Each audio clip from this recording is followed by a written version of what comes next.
স্বামীর বাড়ির ভাত খেতে হলে স্বামীর খোঁটা সহ্য করতে হয়, স্বামীর মায়ের খোঁটা সহ্য করতে হয়, স্বামীর বাবার ডিসরেসপেক্ট সহ্য করতে হয়, স্বামীর বোনের খোঁটা খেতে হয়, অনেক অসম্মান হজম করতে হয়, স্বামীর গালি হজম করতে হয়।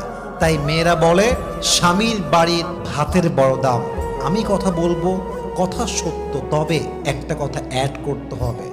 যদি আপনার স্বামীর বাড়ির ভাতের দাম এত বেশি মনে হয়, তবে মাথায় রাখবেন বিয়ের পরে স্বামীর বাড়ির ভাতের দাম যে পরিমাণ বেশি, আপনার নিজের বাপের ঘরের ভাতের দাম তার চেয়ে বেশি। বুঝবেন, জাস্ট তালাকটা নিয়ে বাসায় যান, তাহলে বুঝবেন। জাস্ট তালাকটা হোক, বাসায় যান, 3 মাস থাকেন, 4 মাস থাকেন, 5 মাস থাকেন, স্বামী নাই তালাক হয়ে গিয়েছে, তখন বুঝবেন স্বামীর বাড়ি ভাতের দাম বেশি নয়, এখন তো মনে হচ্ছে বাপের বাড়ি ভাতের দামই বেশি হয়ে গিয়েছে। ঠিক কিনা বলে?